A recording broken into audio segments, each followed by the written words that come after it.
Les Philistins s'assemblèrent pour combattre Israël. Wafilistini wakakusanyika ili wakupiga Israeli Ils avaient 1000 chars et 6000 cavaliers. wakiwa na magari 300 na wenye kuendesha magari 600, Et ce peuple était innombrable, na ile taifa ilikuwa nyingi zaidi comme le sable qui est sur le bord de la mer. kama vile mchanga wa bahari.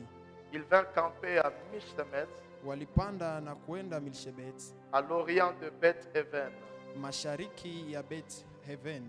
Les hommes d'Israël se virent à l'extrémité. Watu wa Israeli walipoona kuwa hali yao inakuwa hatari, Car ils étaient serrés de brais kwa sababu walikuwa wamesukumwa zaidi, et ils se cachaient dans les cavernes, wakajificha katika mapango, dans les buissons, katika vichaka, dans les rochers, katika ya maamba, dans les tours et dans les citernes. kwenye mashimo na kwenye mahandaki. Il y eut aussi des Hébreux qui passèrent le Jourdain Palikuwa pia Waebrania ambao walikuwa wanavuka Yordani pour aller au pays des Gath mpaka nchi ya Gadi et des Galades. na Gileadi. Saül était encore à Gilgal Saulo alikuwa tena Gilgal, et le peuple qui se trouvait auprès de lui tremblait. na taifa ambalo lilikuwa pamoja naye ilitetemeka. Ils attendirent 7 jours Wakachunga siku 7 selon les termes fixés par Samuel. kulingana na mwelekeo ambao Samueli aliweka, Mais Samuel n'arrivait pas à Gilgal. na Samueli hakufika Gilgal, Et le peuple se dispersait loin de Saül. na watu wa Saulo wakaanza kutawanyika. Alors Saül dit, Basi akasema, amenez-moi l'holocauste nileteni hapa sadaka ya et les kuteketeza sacrifices d'action de grâce. na sadaka za amani za shukurani. Et il offrit l'holocauste. Naye Saulo akatoa sadaka ya kuteketeza. Comme il achevait d'offrir l'holocauste, Wakati alipomaliza kutoa sadaka ya voici kuteketeza, Samuel arriva. Samueli akatokea, Et Saül sortit au devant de lui pour les saluer. naye Saulo akaondoka kwenda kumsalimia. Samuel dit, Samueli akamuuliza, qu'as-tu fait? umefanya nini? Saül répondit, Sauli akajibu, lorsque je vis que le peuple se dispersait, nilipoona kwamba watu wanaanza loin kutawanyika de moi, mbali nami, que tu n'arrives pas au terme fixé, na kwamba haukuja kwa wakati uliopangwa, et que les Philistins étaient assemblés à Mishlemet, na kwamba Wafilistini walikuwa huko Milsedes, je me suis dit, nikawaza, les Philistins vont descendre contre moi à Gilgal. sasa Wafilistini watashuka mbele yangu Et je n'ai Gilgal, pas imploré l'Éternel. nami sijaona kibali kwa Bwana. C'est alors que je me suis fait violence Ni hapo ndipo nilijituma et que j'ai offert l'holocauste. na kutoa sadaka kuteketeza. Samuel dit à Saül, Samueli akamwambia Saulo, tu as agi en insensé. umetenda kwa upumbavu, Tu n'as pas observé le commandement haukuyashika maagizo ya que Bwana l'Éternel, ton Dieu, t'avait donné. ambao Bwana Mungu wako alikupa. L'Éternel aurait affermi pour toujours ton règne Mungu angeweza kutia nguvu ufalme wako sur Israël. juu ya Israeli, Et maintenant, na kwa sasa ton règne ne durera point. ufalme wako hautadumu. L'Éternel s'est choisi un homme selon son cœur. Bwana amemfuata mtu upande wa moyo wake, Et l'Éternel l'a destiné à être chef de son peuple. na amemtia ili awe mkuu wa taifa lake, Parce que tu n'as pas observé ce que l'Éternel t'avait kwa commandé. sababu haukutii maagizo ya Bwana. Puis Samuel s'éleva Kisha Samueli akaondoka et montant de Gilgal à Gibéa de Benjamin. akaenda Gilgal na kajibea kwa Benjamina, Saül fit la revue du peuple naye Saulo akawahesabu watu qui waliokuwa se nao trouvait avec lui. ambao walikuwa pamoja Il y naye, avait environ 600 hommes. walikuwa watu 600. Saül, son fils Jonathan, Saulo na mwana wake et Yonathani le peuple qui se trouvait avec eux na watu waliokuwa pamoja nao avaient pris position à Gibéa de Benjamin, walikuwa wakishika kuketi Benjamina, et le Philistin campa à Mishlemet. na Wafilistini wakaketi kwa Milshebeti. Il sortit du camp des Philistins 3 corps pour ravager. Kuketoka ndani ya kampi ya Wafilistini, L'un prit le chemin d'Ophra mmoja akachukua njia ya Ufra vers le pays des Shual. kwa nchi ya Ushwan, L'autre prit le chemin de Beth-Horon na mwingine akachukua njia ya Et le Beth-Semen, troisième prit le chemin de la frontière qui regarde la vallée de Théboïm, na mwingine akachukua njia ya kwenda huko Sebaimu, du côté du désert. ngambo ya jangwa. Par la grâce de Dieu, Kwa neema ya Mungu nous venons de tenir 44 jours tumekuja kushikilia siku 44 en train de parler de la part du Seigneur tukizungumzia kutoka kwa Bwana autour de ces grands thèmes. miongoni mwa ishairi kubwa, Redéfinir la Pâque à la manière de Dieu. kufafanua Pasaka kwa namna ya Mungu, Et nous avons présenté à l'Église na tumetambulisha kwa kanisa le pourquoi le Seigneur voudrait ainsi que dans cette génération kwa nini Mungu angependa basi kwa kizazi accéder à cette lecture de la redéfinition de la Pâque kufikia kwa usomi wa kufafanua vizuri à la Pasaka manière de Dieu. kwa namna ya Mungu.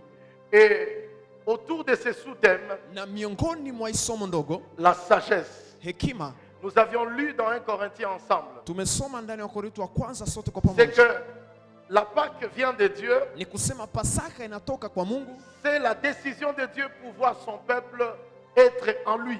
inakuwa maamuzi ya Mungu ili kuangalia taifa yake iwe kwake, Et le Seigneur dit la raison pour laquelle il élève Jésus-Christ à la croix. na ndio sababu Mungu anainua Yesu Kristo La première msalabani. des choses irréfutables, Kitu ya kwanza, la première des choses indiscutables, kitu kia kwanza ambacho hakiwezi, la première des choses incontroversées, kitu kia kwanza ambacho hakiwezi kataliwa, que tu le refuses ou que tu ne l'acceptes pas. uikatale ama uitike, Mais Dieu, il a élevé Jésus-Christ comme signe de sagesse. lakini Mungu alinua Yesu Kristo kama vile alama ya hekima. Si tu ne le reçois pas par la foi ainsi, Kama hauipokee kwa imani hivyo, il est fort possible que les abuseurs abusent de ta vie. inawezekana zaidi waharibifu waweze kuharibu maisha Mais il est yako. fort possible que toi-même, que tu abuses de ta propre vie. Inawezekana hata wewe mwenyewe uweze kuharibu maisha yako. J'aime toujours le dire, Ninazuia tukuisema, quand Dieu nous donne une année, wakati Mungu anatupatia mwaka ce moja, n'est pas à ce moment-là que Dieu la commence. haiko kwa wakati ule ndipo Mungu anaanza mwaka. Dieu, lui, il, en dehors de l'année qui commence. Mungu yeye ashaianza kinyume yele mwaka ambao anaanza. Si vous et moi, Kama wewe na mimi nous ne sommes pas là où Dieu nous parle comme dans ce sens-là, hatuko pale ambapo Mungu anatuzungumzia kama kwa nous risquons mwelekeo, de penser que tunaweza kufikiri kwamba quand nous commençons une année wakati sisi tunaanza mwaka et que Dieu aussi, il la commence. na kufikiri kwamba ni Mungu naye anaanza ile siku. Dieu, il est en dehors du temps, Mungu yeye iko nchi ya wakati, mais il contrôle le temps lakini yeye anaongoza wakati, juste pour que toi et moi, ili kwamba wewe na nous mimi ne passions pas à côté de notre temps. tusipite pembeni ya wakati wetu. Alors je reprends. Na sasa narudilia tena, Quand nous commençons l'année, wakati sisi tunaanza mwaka, quand nous commençons le mois, wakati sisi tunaanza que mwaka, lui, il a déjà fini ce mois-là. Mungu yeye ashamaliza ile mwezi. Si tu ne viens pas vers Dieu Kama wewe haukuje mbele ya pour Mungu savoir ce que dit sa parole, ili ujue nini Mungu il est anasema kwa fort neno lake, possible inawezekana que tu utilises tes propres préceptes ya kwamba utumikishe sababu zako mwenyewe sans pour autant atteindre le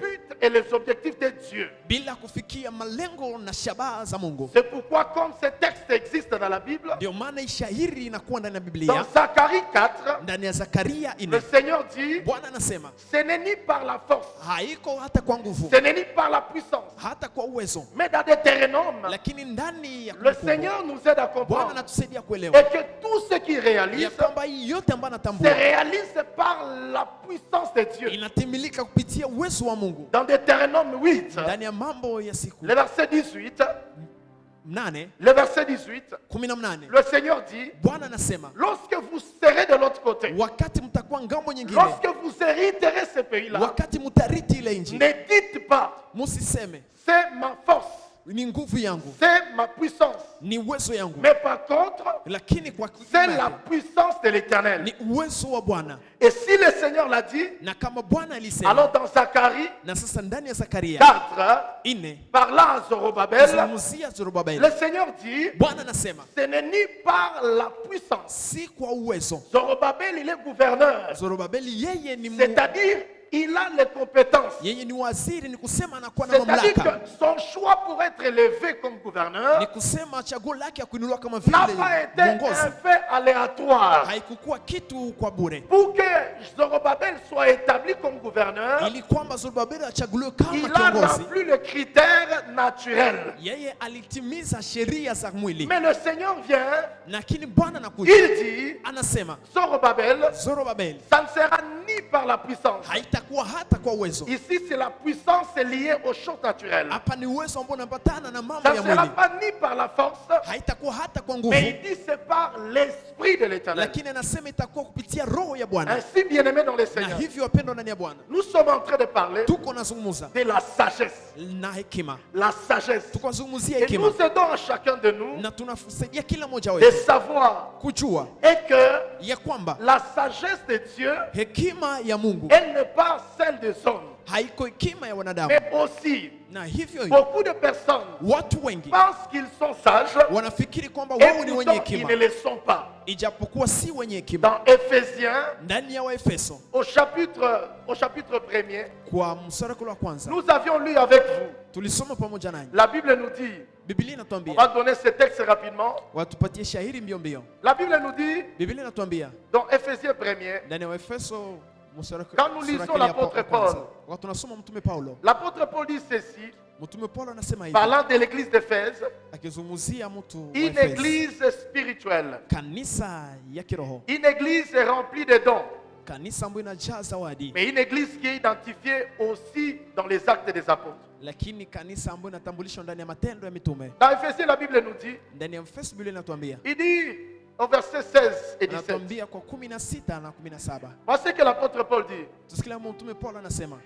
Éphésiens, wa Efeso, l'apôtre Paul dit ceci.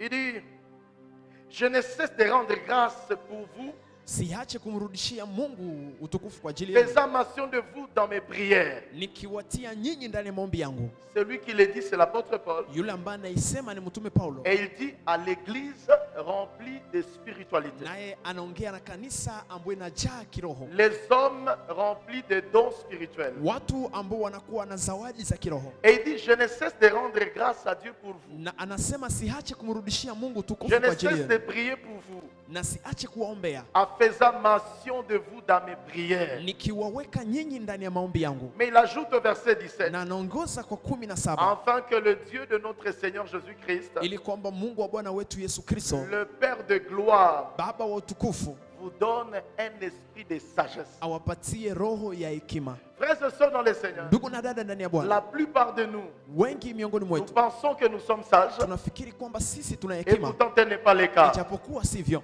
Mais aussi, Na hivyo la plupart ne prient pas ou ne demandent pas la sagesse, baadhi ya wengi hawaombi ama waombe Mungu hekima, conformément à l'apôtre Jacques. kulingana na mtume Yakobo, Il dit ceci, au wanasema hivi, celui qui sait qu'il n'est pas sage, yule ambaye anajua hana qu'il hekima demande à Dieu, hawezi kumwomba Mungu. lui qui ne donne, il la donne sans reproche. Yeye ambaye anaipana na anaipana bila shutuma. C'est que celui qui prie pour la sagesse, Ni kusema yule ambaye anaomba hekima, Dieu la demande sans reproche. Mungu anaimupa bila Et le kumshutumu. Seigneur dit, Na Bwana il anasema faut qu'il la demande avec foi. inabidi aiombe pamoja na Beaucoup de imani. gens ne prient pas ou ne demandent pas la sagesse Baadhi ya wengi hawaombi ama parce hawamwombi Mungu qu'ils hekima pensent qu'ils sont sages. kwa sababu wao wanafikiri ni wenye hekima, Et pourtant, tel n'est pas le cas. ijapokuwa sivyo. Dieu a réservé la sagesse au quotidien Mungu ameandaa hekima kwa siku kwa parce siku, qu'elle réserve la sagesse comme étant une porte, kwa sababu anaandaa hekima kama vile ikiwa mlango, conformément à Matthieu chapitre 16. kulinganishwa na Mathayo Il 16.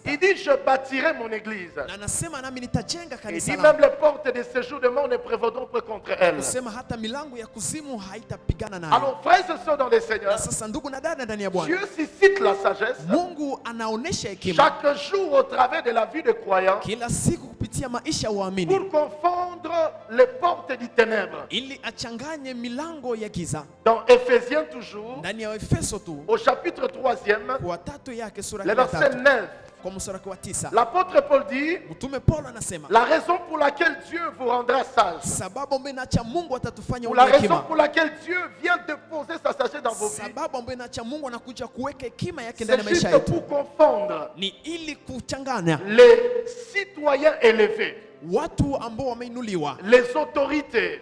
wakuu, Parce qu'il dit de mettre en lumière quelle est la dispensation et le mystère caché de tous les temps en Dieu. kwa sababu atatia kwa mwanga ni nini huduma ya Mungu ambayo imefichwa kwa Mungu. Il y a un mystère que le Seigneur veut mettre comme un élément de victoire. Kuna siri ambayo Mungu anapenda aweke kama vile tendo ya ushindi, Et le Seigneur l'appelle de mettre en lumière quelle est la dispensation d'un mystère caché. na Bwana anasema kutia kwa mwanga ni nini usawanyiko Et ce wa mystère caché huduma. de tout le temps, il appelle la Pâque. Na ile huduma ambayo imefichwa anaitwa Pasaka, Et la raison pour laquelle na sheria ambayo la sagesse vient dans notre vie, hekima inakuja ndani c'est ya maisha juste yetu pour amener les dignitaires, ni kwa ajili tu ya kuleta wale ambao wana les heshima, personnes qui pensent que, watu ambao wanafikiri eh kwamba bien, Dieu n'est qu'une histoire, ya kwamba Mungu ni historia tu, afin qu'ils viennent s'asseoir ili wale watu waje waketi, et que par l'Église, na ya kwamba kupitia ils kanisa comprennent que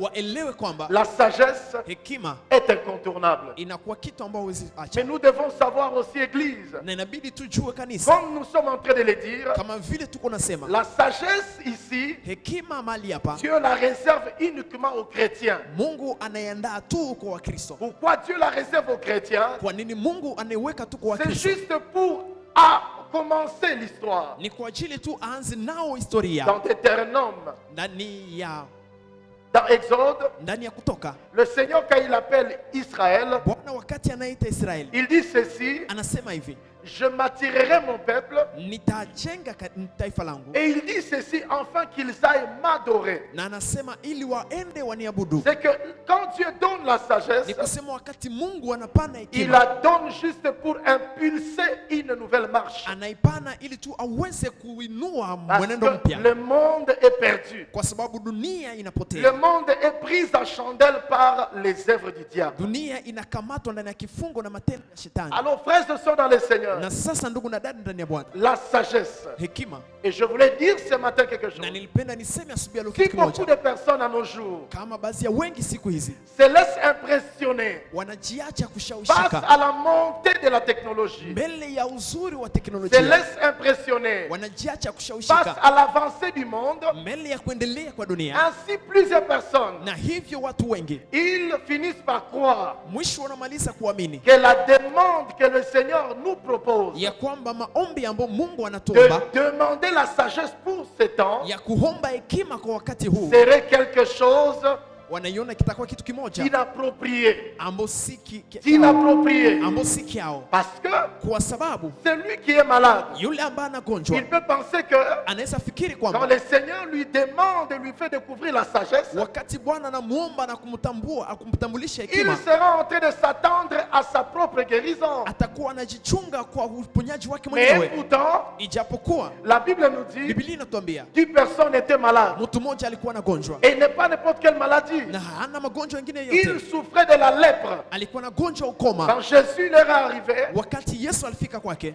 ils 10, anamwambia ils étaient à 10. walikuwa watu 10 Ils étaient malades, walikuwa wanaugua écartés dans la société, na walikuwa wanatiwa mbali na jamii et ils n'avaient aucune opportunité. na hawakukuwa hata na fursa, Mais la Bible dit, lakini Biblia inatuambia Jésus les a rencontrés Yesu Kristo alikutana et nao, Jésus leur a dit, na Yesu Kristo allez akamwambia vous montrer auprès de sacrificateurs. kwendeni na mjioneshe mbele ya makuhani. Et la Bible nous dit, Na Biblia inatuambia en marchant, pale ambapo walikuwa wanatembea ils ont constaté walienda que wakitambua leur maladie est quittée. ya kwamba magonjwa yao ilikuwa Mais inatoka, bizarrement, lakini ya la kushangaza Bible nous dit, Biblia une inatuambia seule personne mtu mmoja est revenue pour être reconnaissant. alirudi kwa ajili ya C'est cela kutambua, le problème. na ni ile shida. Quand tu es dans ton besoin, Wakati uko ndani ya haja tu yako penses que c'est ton besoin qui est très important. unafikiri kwamba ni maombi yako njia ya C'est muhimu, tout à fait légitime. inakuwa kweli kitu ya Mais ya Dieu, upekee, lakini Mungu lui qui n'est pas l'auteur de la maladie, yeye ambaye si mwanzilishi wa mais la magonjwa, Bible nous dit, lakini Biblia inatuambia il s'est fait pauvre. yeye alijifanya maskini, Il a accepté que le châtiment tombe sur lui. lui. aliitika kwamba hukumu Mais pour imwangukie, que celui qui est malade ne soit plus malade. ili kwamba yule ambaye ni mgonjwa asigonjwe tena. Mais maintenant, 10 personnes, Lakini sasa watu 10 ils étaient malades, walikuwa wanaugua, incapables de rien. hawakukuwa na uwezo kwa kitu, L'argent ne pouvait rien. na pesa haingeweza La kitu, médecine avait déjà abandonné leur cas. na uganga ilikuwa acha magonjwa Et yao, ils étaient obligés d'être à l'écart. na wao waliwatenga nchi ya Et mji. quand maintenant la guérison Na s'installe, kwa wakati magonjwa ama seulement une uponyaji seule unakuwa, personne, haiko tu kwa mtu c'est mmoja, seulement une seule personne, inakuwa tu mtu il mmoja revient pour être reconnaissant. ambaye anarudi ili Et ashukuru Jésus Mungu. même s'étonne. Na hapa hata umutu Jésus s'étonne. Yesu Kristo Il anashangaa, dit, anasema où sont partis les 9 autres? wale wengine 9 wameenda wapi? C'est vrai que tu as besoin que quelque chose de nouveau entre dans ta vie. Inawezekana unaacha kitu kia mpya kingine Mais na maisha est-ce yako, que tu ne seras pas parmi les 9 autres? lakini je, hautakuwa miongoni mwa wale watu 9? C'est pourquoi, frères et sœurs, Ndio maana ndugu na dada, Dieu nous a donné la Pâque, Mungu ametupatia où Pasaka, Dieu a amené Jésus-Christ à la ama croix. Kristo ameleta Yesu Kristo C'est pour msalabani, que Christ dans notre vie, ni ili kwamba Kristo wa maisha yetu il se révèle comme la sagesse. aweze kujifunua kama Et vile la hekima, sagesse de l'Église, na hekima kwa elle kanisa doit être supérieure plus que la sagesse à laquelle Salomon a accédé. inabidi iwe mzuri zaidi kuliko hekima ambayo Sulemani alifikia. Salomon a accédé à la sagesse Sulemani alifikia hekima juste par la prière. ili tu kupitia maombi, Et le Seigneur est allé le visiter dans un rêve. na Mungu alienda kumtembelea ndani ya ndoto. Mais aussi également, Na vile vile un autre jeune homme mwingine kijana qui n'est autre que Joseph. ambao si mwingine ni Lui Yusufu, aussi, naye pia il était en prison. alikuwa ndani ya gereza, Mais la Bible nous montre lakini Biblia inatuambia qu'il a accédé à la ya gloire. kwamba alifikia kuinuliwa, Il a changé le statut alibadilisha mwonekano juste en interprétant un rêve. kwa kutafsiri tu ndoto, Mais aussi également, lakini vile il vile n'a pas que seulement interprété un rêve, hakutafsiri tu ndoto, mais il a donné la sagesse. lakini pia alipana hekima. Et la sagesse se dit, Na hii hekima ni il kusema, dit ceci anasema hivi dans Genèse ndani 41, ya Mwanzo le 41 verset 33, 33, il dit ceci, anasema hivi que le Pharaon ya kwamba Farao choisisse un homme sage achague mtu mwenye hekima et intelligent na mwenye akili qui sera capable ambaye atakuwa na de uwezo conduire les choses que le Seigneur ya kuongoza mambo ambayo Bwana venait de montrer à Pharaon. amekuja kumwonyesha Farao. Quelles sont ces choses? Na haya mambo ni nini? C'est le 7 années d'abondance, Ni ile miaka 7 ya utele, mais aussi également na vile vile qui sera suivi par 7 années de famine. ambazo zitafuatwa na miaka 7 ya njaa. Et la Bible nous dit, Na Biblia les inatuambia 7 années de famine zile miaka za njaa devaient être plus compliquées, plus que même les 7 années d'abondance. zingekuwa za changamoto zaidi ya miaka 7 za Et utele. Pharaon dit ceci, Na Farao anasema hivi, où trouverons-nous un homme comme Joseph, tumupate wapi mtu mwingine kama en Yusufu, qui à lui est l'Esprit de Dieu? mtu ambaye ndani mwake panakaa roho ya Mungu? C'est que la sagesse, Ni kusema hekima elle n'est pas dans le cœur de quelqu'un, haiko ndani ya moyo wa mtu, mais Dieu la donne. lakini Mungu anaipana. Il est vrai que Inawezekana la kwamba plupart des chrétiens baadhi ya Wakristo wengi banalisera cet appel de la Pâque. watazarau hii mwitu ya C'est Pasaka, vrai, ils sont sauvés, na kweli ils washaokoka, peuvent partir au ciel, wanaweza enda mais mbinguni, ils seront causés de la honte pour le ciel. lakini watapatisha haya mbingu. Pourquoi? Kwa nini? Parce que le Seigneur, Kwa sababu il Bwana nous révèle et anatufunulia que sa raison pour laquelle nous sommes sur la terre, sababu inaacha tuko hapa chini ya c'est jua pour contaminer, ni kwa ajili ya c'est kushawishi, pour élever, ni kwa ajili ya c'est kuinua, pour ni relever, kwa ajili ya kwenda c'est kuinua pour tena, montrer, ni kwa ajili ya c'est kuonesha, pour tenir, ni kwa ajili ya kushikilia, c'est pour ni donner kwa ajili ya kupana ce que le monde n'a pas. ile ambayo dunia haina. Alors bien aimé dans le Na Seigneur, sasa wapendwa ndani ya Bwana, ce matin, asubuhi ya leo je voulais vous parler de ces côtés nilipenda nizungumzie kwa hii ngambo, après avoir parcouru plusieurs signes kisha kupitia alama nyingi, et qui n'est pas que seulement ces signes. na ambao tu si zile alama, Il y a d'autres que le Seigneur nous ajoutera. na kuna zingine alama ambazo Mais Mungu nous avons atatuongezea, parcouru quelques signes. lakini tumefikia alama Et fulani, parmi tant d'autres, na ambao miongoni mwazo dans 1 Samuel, Samuel, ndani ya Samueli wa dans 1 kwanza, roi, pardon, ndani ya Wafalme wa au kwanza chapitre 3, kwa tatu yake le verset 15e, mstari wa la 15, Bible nous parle de Salomon, Biblia inatuzungumzia juu ya Sulemani qui une fois après avoir fait la bonne demande, ambaye mara moja kisha kuomba maombi et mazuri cette demande qui a plu à Dieu, na ile maombi ambayo ilimpendeza Mungu, dès son réveil, ni kwa kuamuka kwake, la Bible nous dit, Biblia inatuambia il alla chercher l'Éternel. akaenda kumtafuta Bwana, Il alla chercher l'Éternel à akaenda Jérusalem. kumtafuta Bwana Yerusalema. Ça, c'est une dimension d'une grande humilité. Ili inakuwa kiwango ya kujishusha mbele ya Parce Mungu, que qui est Salomon? kwa sababu ni nani Sulemani? C'est celui dont la Bible nous montre. Ni yule wakati Biblia inatuonesha Dans 1 roi, ndani ya Wafalme wa au kwanza chapitre 4, kwa 4 yake le verset 29, kwa la 29, Bible dit, Biblia inasema et l'Éternel na Bwana donna la sagesse à Salomon. akapatia hekima Pas Sulemani. n'importe quelle sagesse. Hapana hekima yoyote, La sagesse la plus grande lakini hekima kubwa qui dépassait les sages de l'Orient. ambayo ilikuwa navuka hekima ya watu wa C'est ce qu'on mashariki. peut appeler Ni ile ambayo unaweza ita quelqu'un en train d'étudier. mtu iko nasoma, Il étudie. anasoma kweli, Il étudie. Anasoma tu. Quelqu'un en train de faire les affaires. mtu iko nafanya biashara De telle la scène que kwa namna ambapo il n'a même aucune minute pour Dieu. hana hata muda moja kwa Tout Mungu. ce à quoi il court, Yote ambayo anakimbia nyuma il yake, court pour amasser, anakimbia ili tu akuwe na pour pesa, avoir un nom, ili akuwe na china, pour avoir de l'honneur. ili akuwe na heshima. C'est une bonne chose. Inakuwa vitu Mais vizuri, bizarrement, lakini ya kushangaza, la Bible nous dit, Biblia inatuambia la sagesse de Salomon, hekima ya Sulemani elle dépassait le roi de l'Orient. ilikuwa navuka hekima ya watu wa Mais non mashariki. seulement le roi de l'Orient, Hapana tu watu wa mashariki, elle dépassait les sages de l'Égypte. lakini pia ilivuka wenye hekima wa Misri. L'Égypte, à ce moment où le texte est écrit, Misri kwa wakati huo ambao shahiri linaandikwa, c'est la plus grande nation puissante. siku ile ilikuwa taifa kubwa lenye Comme nguvu, aujourd'hui la Chine, kama vile leo China, comme aujourd'hui la Russie, kama vile leo Rusia, comme aujourd'hui les kama États-Unis, vile leo Marekani, faisant partie des nations puissantes. ikiwa miongoni mwa taifa zenye C'est-à-dire que nguvu. quand ils peuvent décider Wakati wanapenda wanaziamua, et que lorsque tu cherches à aller à l'encontre, na wakati unatafuta kwenda kinyume, il faut que tu te rassures inabidi uhakikishwe que tu as un endroit où tu peux te cacher, ya kwamba una nafasi pa là kujificha, où il ne peut pas t'atteindre. mahali ambapo waweze kufikia. C'est cela l'Égypte. Ni ile ilikuwa Misri Et la siku ile, Bible nous dit, na Biblia la inatuambia sagesse que Dieu a donnée à Salomon hekima ambayo Mungu alimpatia Sulemani a surpassé tout ce qui est là. ilivuka wote wako C'est pale. cette sagesse Ni ile hekima où l'Égypte, ambao Misri à ce temps-là, kwa wakati ule c'est le pays inakuwa nchi qui invente des choses. ambao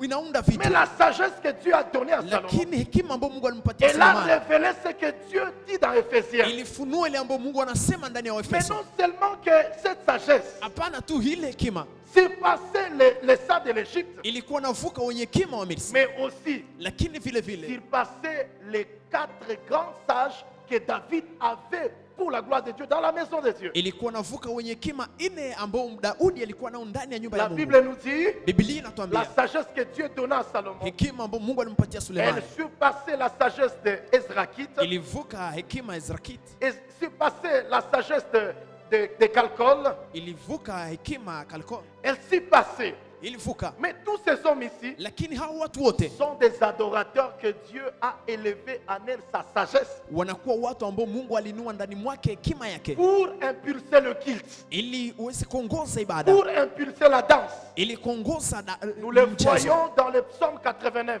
Na tuiona ndani ya Zaburi, Quand vous lisez le psaume 89, wakati tunasoma Zaburi le 89 verset premier, mstari wa la kwanza, Bible va nous parler de cantique des Zrakites, Biblia itazungumzia wimbo wa Ezrakiti, cantique d'Étan wimbo wa Etani et cantique des Zrakites. na wimbo wa Ezrakiti.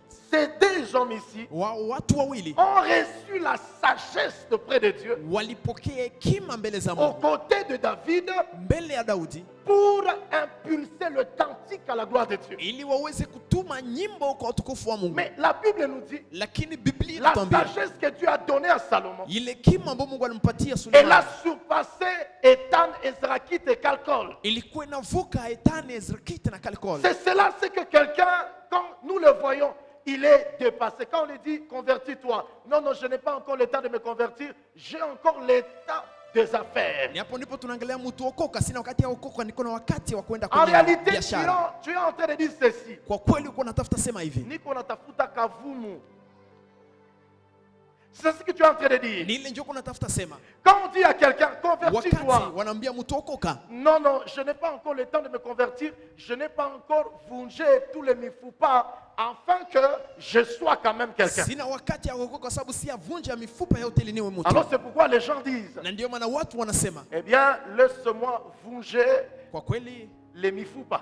muniache mimi nivunje Ok, mifupa. il n'y a pas de problème. Ni kweli haina Mais en shida. réalité, ce que tu es en train de vouloir dire, Lakini ile ambako natafuta maanisha, tu es en train de vouloir dire, uko na maanisha kwamba je suis en train mimi niko de vouloir montrer aux gens kuonesha watu et que c'est moi qui ai autant. ya kwamba ni mimi ndio niko kwa C'est un wakati. peu comme quand quelqu'un il est dans le péché. Ni kama vile mtu anakuwa ndani ya dhambi, Il pense que anafikiri kwamba monter et descendre, kupanda na kushuka c'est ça être autant. ni ile ndio kuwa kwa wakati. Mais bizarrement, Lakini ya kushangaza, quand tu as fini à monter, wakati umemaliza quand kupanda tu as fini à na descendre, wakati umemaliza kushuka, tu réalises que unatambua kwamba kwa watoto wengine biko na tipuka. Kwa watoto wengine biko na tipuka. Sasa utakuwa pale ulishakutosha manjerina. Sasa unaanza kuona unasema sasa hii kuvuma hii nilikuwa nasema kupanda kushuka. Kupanda kushuka. Sasa hapa watoto wanatosha manjerina hapa. Sio tunatosha manjerina. Sasa hapa watoto wametipuka hapa. Sasa wewe uko wapi? Et puis je pose la question kisha na swali aux hommes qui continuent toujours à penser que non, bon, c'est en changeant que tu deviens meilleur. kwa watu ambao unaendelea kufikiri kwamba ni kubadilika kwa maisha ndio unakuwa C'est mzuri, une perte de temps. inakuwa kupoteza wakati. Saulo utamutia pembeni. Ok, amesha kutoka manjerina. Bon, ok. Kisha après, unakia rendre compte que pengine mametipuka huko. Bon, unaenda kule et puis unasema oh, pale iko kutan. Et puis tena mwingine natipuka huku. Sasa unaenda kule sasa huko natafuta nini? C'est pourquoi Dieu il a créé un mariage monogamique. Ndio maana Mungu aliumba ndoa ya mume na mke, Un homme et une femme. mwanamke mmoja na mwanaume mmoja. Frères et sœurs, Ndugu na dada,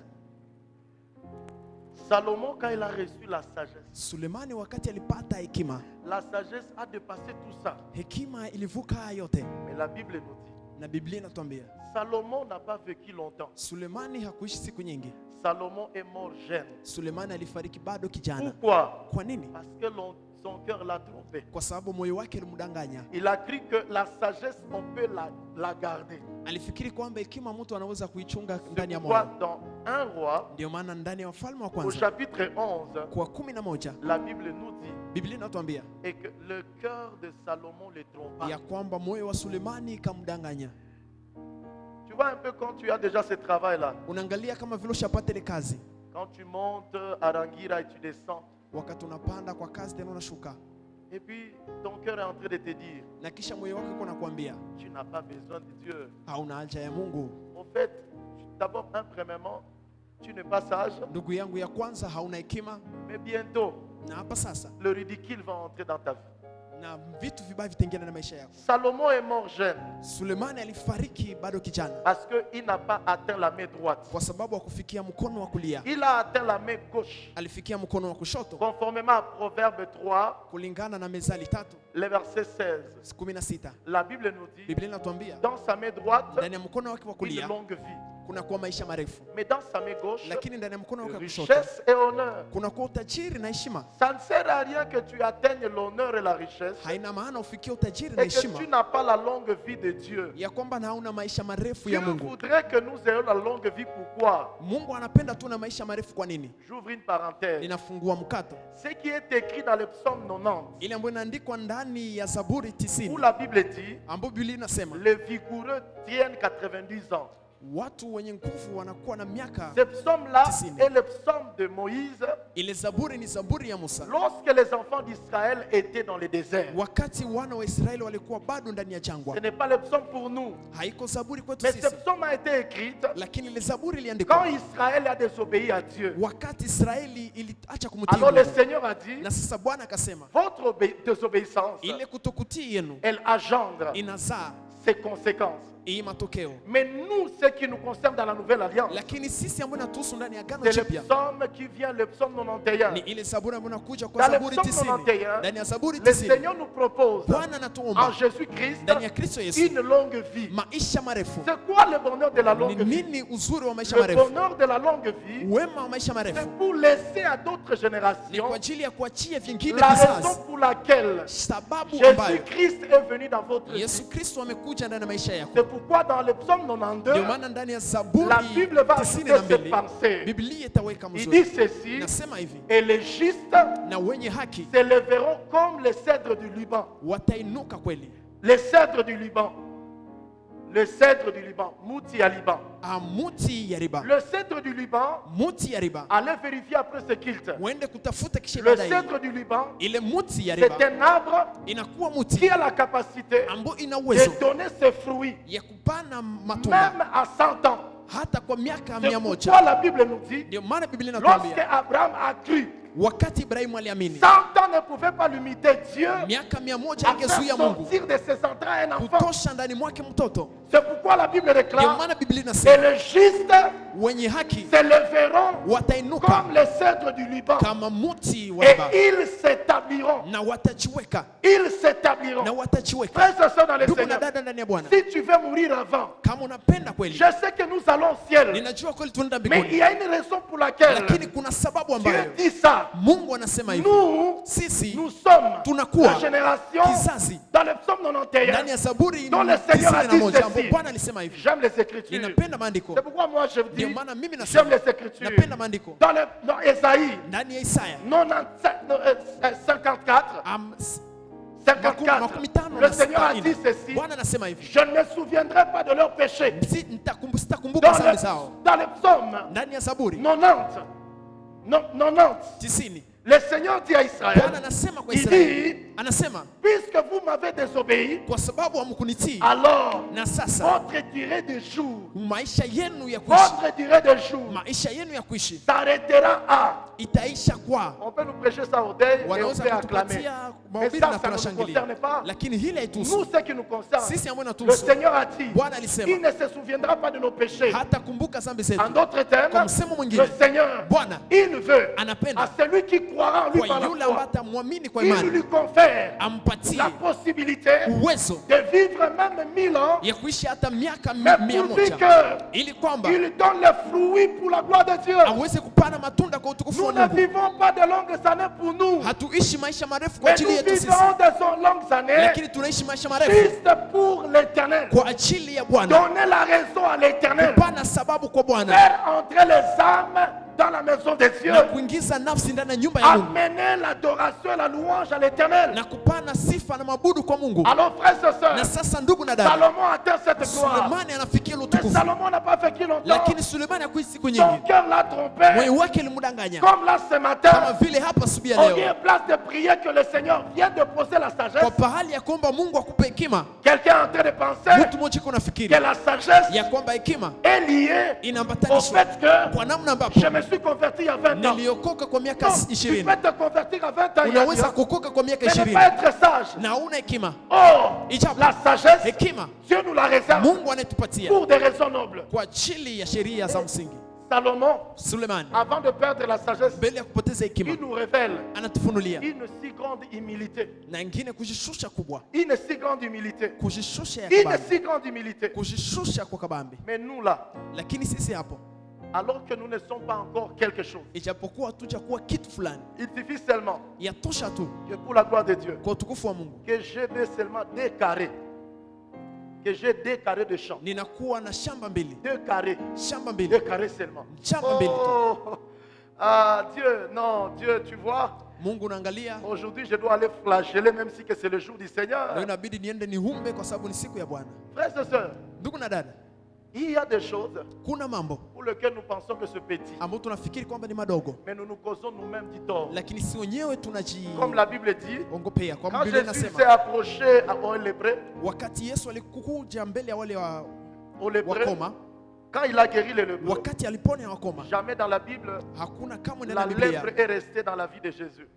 na ile ukomo ilibaki ndani ya maisha ya C'est Yesu. que quand Jésus les Ni guérit, kusema wakati Yesu la anakuponya, lèpre le quitte ile ukomo et unatoka Jésus lui garde sa vie. na Yesu Kristo anabaki gizi alivyo. Alors ce matin, Ndio maana asubuhi ya leo je voulais juste ajouter quelque chose. nilipenda tu niongeze kitu kimoja. La sagesse comme l'empreinte de Dieu pour vaincre les Philistins. Hekima kama vile alama ya Mungu ilikushinda Wafilistini. La sagesse, Hekima Dieu nous la donne Mungu anatupatia comme son empreinte kama vile alama yake pour vaincre le Philistin. ili kushindana na Wafilistini. Alors, retenez quelque chose autour des Na Philistins. sasa tukamate kimoja miongoni mwa Partant Wafilistini de ce texte de 1 Samuel kupitia shahidi ya Samueli wa que kwanza nous avions lu, ambao tulisoma 3 choses importantes. mambo matatu ya muhimu. Le Philistin, c'est quoi? Wafilistini ni wanani? La Bible nous dit au verset 5 Biblia inatuambia kwa tano et yake que le Philistin se rangèrent à côté de Benjamin. ya kwamba Wafilistini wakazunguka huko Benjamina. Je ne sais pas si vous allez me donner mes images que je vous ai données. Sio kama mtanipatia picha ambayo niliwaomba. Est-ce que je peux avoir les images que je vous ai envoyées? Je peux avoir. On commence par la carte. Donnez-moi seulement quelques minutes. Vous savez, on travaille avec l'équipe de la nouvelle technologie. Alors, qui est Philistin?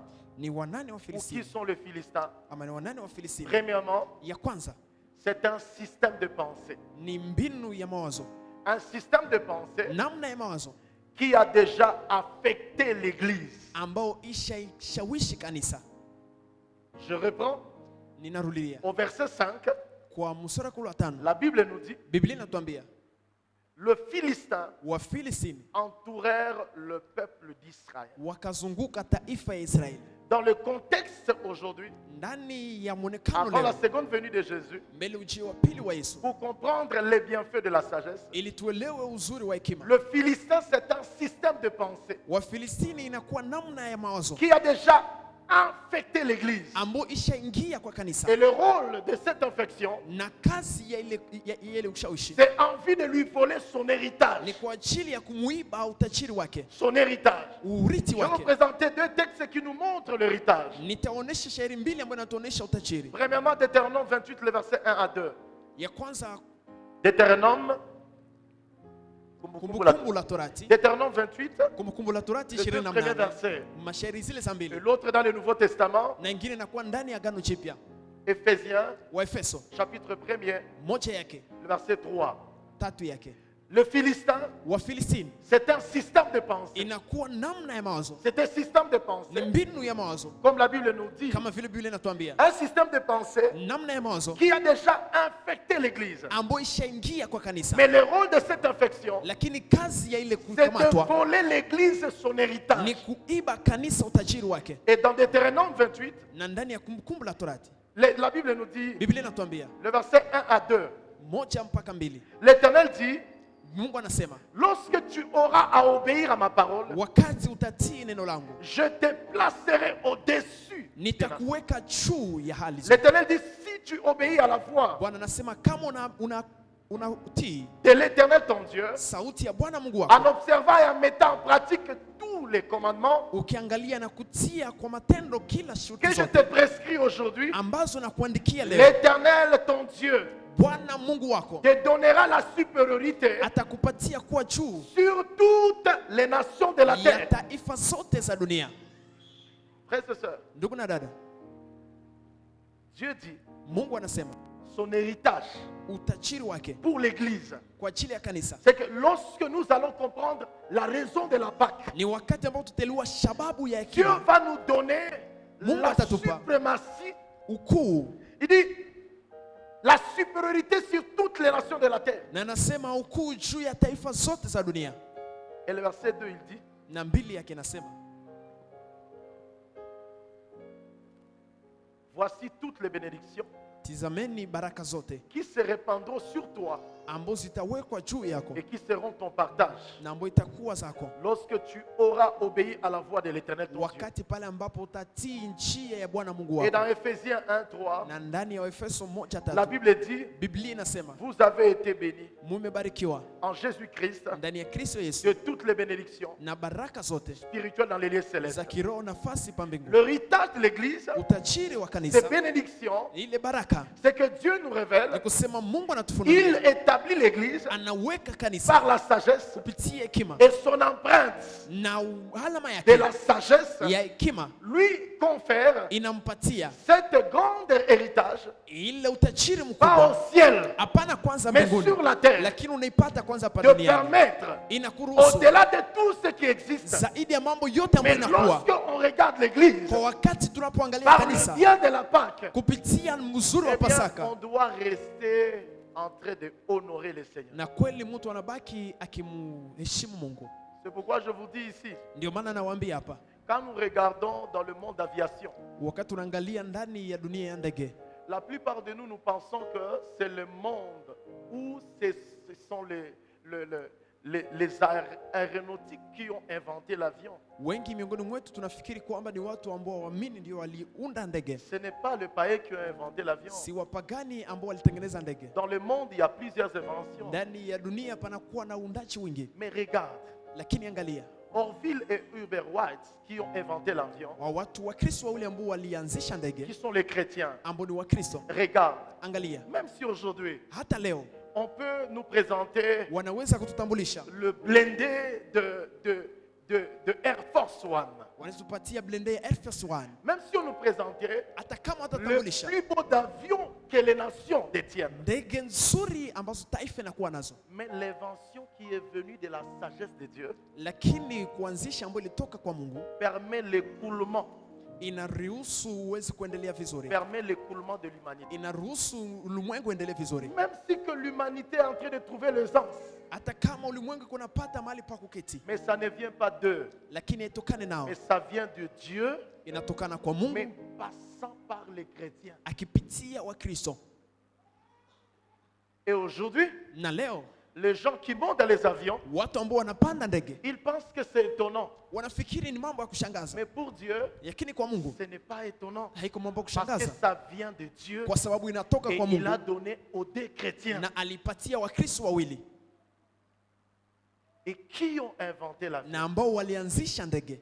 Et frères et sœurs, Ndugu na dada, c'est cela ce qu'Éphésiens 3 nous a na dit. ni ile Waefeso 3 imetuambia L'héritage de l'église, utajiri wa kanisa elle sera héritage itakuwa utajiri lorsque nous, église, wakati sisi kanisa nous allons sortir. tutatoka. Comme un peu je vous dis, Kama vile nawaambia aujourd'hui, siku ya leo c'est que dans le monde, ni kusema ndani ya dunia le diable a déjà amené les gens shetani ashaleta watu à applaudir le mal. kushangilia mambo mabaya. Comme aujourd'hui, Kama vile leo c'est que tant que les gens n'ont pas encore bu de l'eau, transporté de l'eau, et puis ils marchent avec, et puis ils parlent de ça, de la chrétienté. Mpaka pale watu Ça, c'est jeter de la honte sur la chrétienté. hawajabeba maji na kunywa maji kisha wanasema ile ndio Kristo, ile ni kuleta haya kwa Il y Ukristo. a certaines personnes Kuna watu wamoja où, à force de vouloir atteindre certains objectifs le plus vite, kwa sababu kupenda kufikia malengo rahisi, ils sont prêts à tout, wako tayari kwa yote, même à accepter la prière passée par les genoux. hata akubali apite kwa magoti. Un peu comme je vous ai dit dans le Kama passé, vile niwaambia siku ambayo inapita,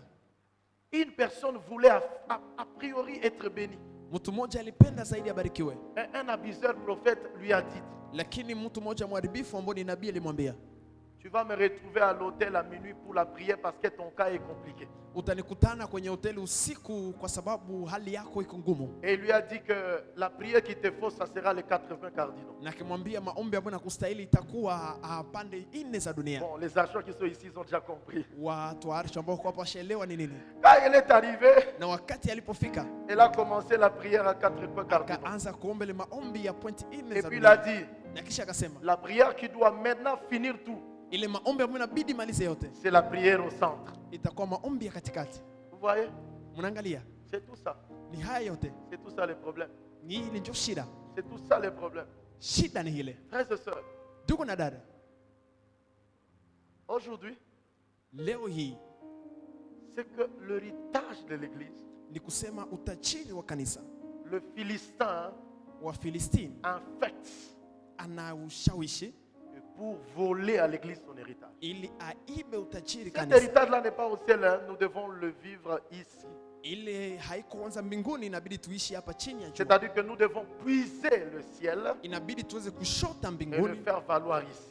na kuheshimisha kuonesha hapa. Deuxième des choses, Kitu ya pili, le Philistin c'est qui? Wafilistini, Mfilistini ni Eh nani? bien, c'est un système du monde Ni kusema ni mbinu ya dunia que nous essayons d'adopter. ambao tunaweza kukamata. Quand vous lisez dans ces textes, Wakati tunasoma ndani ya shahiri au chapitre 14, kwa 14, quand elle est introduite, wakati inaanzishwa, la Bible nous dit Biblia inatuambia le peuple d'Israël taifa ya Israeli allait aiguiser leur fer chez les Philistins. ilienda kunoa chuma zao kwa Filistini. À cette époque-là, Kwa wakati ule, eh bien, kwa kweli, les inventions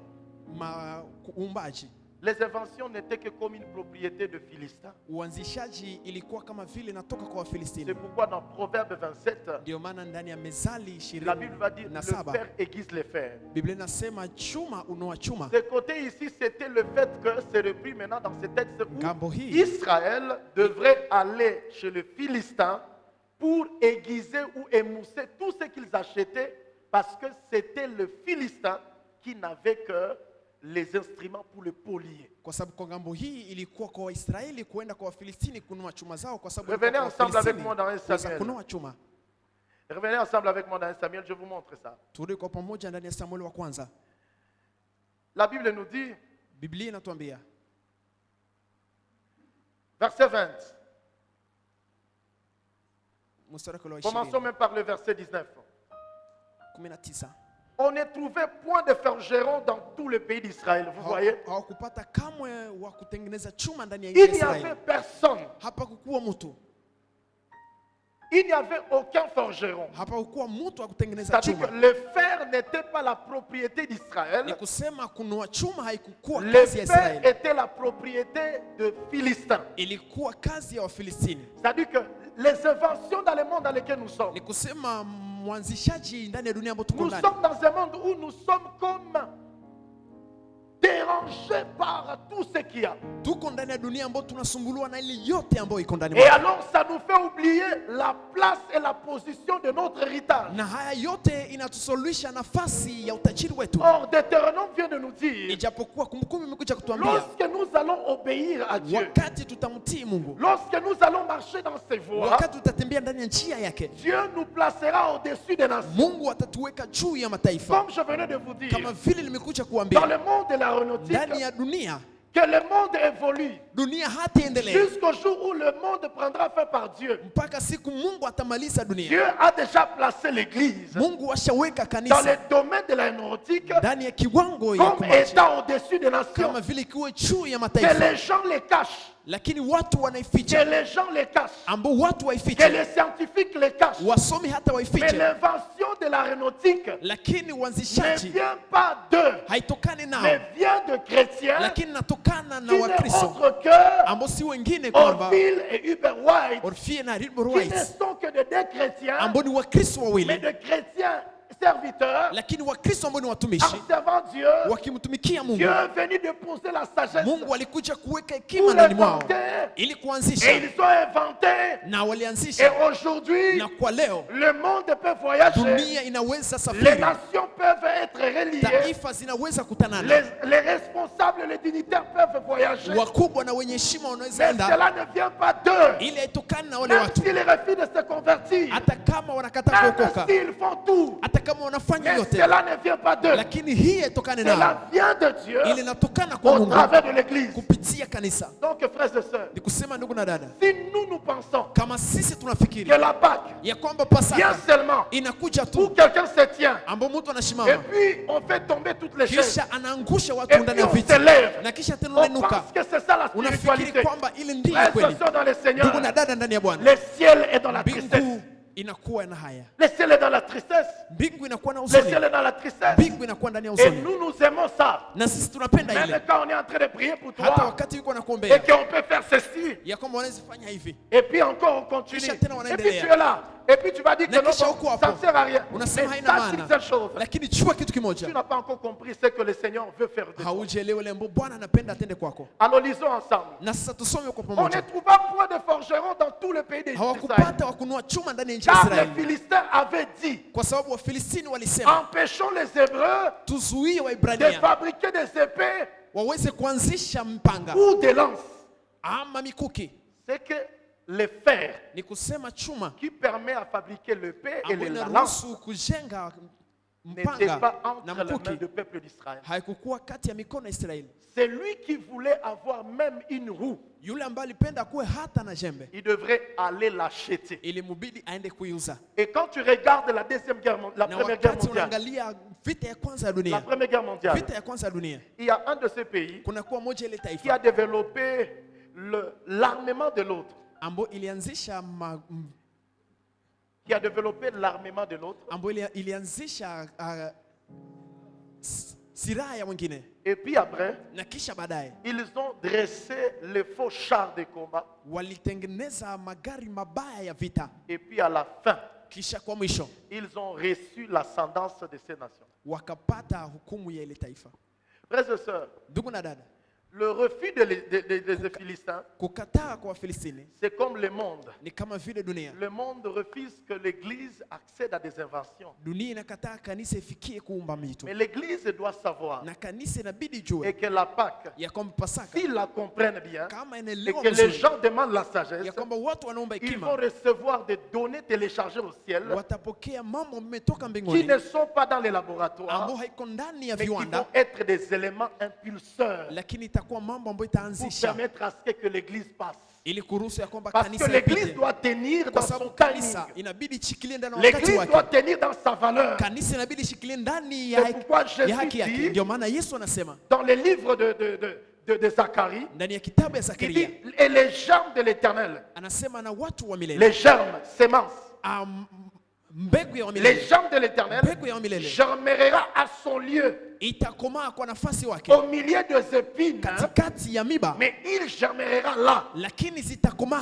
C'est la hapo. dimension Ni kiwango au-delà que le monde refuse que le chrétien zaidi kanisa na dunia puisse inakataa Wakristo, savoir de comment les choses se font. na uwezi tambua namna mambo C'est inapitika. que si l'Église Ni kusema kama est kanisa l'œuvre des Structures, inakuwa moja ya et l'œuvre des kiwanda, Structures, inakuwa moja ya comme des muungano structures kama laboratoires, vile viwanda fulani, eh bien, ils les élèvent avec une raison noble. na kwa kweli wanaongoza na Non pas sheria ya élever des msingi. structures avec des raisons égoïstes, Hapana kuongoza kiwanda Juste pamoja pour na se sheria faire ya voir. umimi, kujionesha tu, juste pour se faire ili voir. tu kujionesha, Mais ils élèvent des lakini structures wanainua juste viwanda pour laisser à ce que le Seigneur soit vu. ili kuacha ya kwamba Yesu mwenyewe Alors aonekane. le Seigneur viendra déposer Na sasa Yesu atakuja la kuweka sagesse hekima pour faire sortir l'humanité ili atoshe ndani mwake dans ulimwengu, ses limitations, ndani ya ile dans ses mpaka, blocages, ndani ya et mipaka, on viendra dire, na watakuja kusema comme la Bible nous dit, kama vile Biblia inatuambia, Abimelech est venu Abimeleki alikuja conclure l'alliance avec Isaac. kufanya agano pamoja na Et il a Isaka, dit, na akasema Nous t'avons observé, tumekuona nous t'avons na combattu, nous tumekupiganisha avons mis des na blocages. tumepiga Mais en mpaka, voyant ce que tu fais, lakini kwa kutizama ile en voyant unafanya, le bonheur, kuangalia furaha mais nous yako, venons nous intégrer en toi. tunakuja kufanya agano na Nous wewe, venons amener nos gens, tunakuja kuleta watu qu'ils wetu s'asseyent dans vos écoles. waweze kuketi kwa Et masomo qu'ils yako apprennent na wajifunze Comment telle formule, namna gani mwongozo comment une fulani, autre formule namna gani mbinu fulani arrive à être réussie. inafika kutimilika.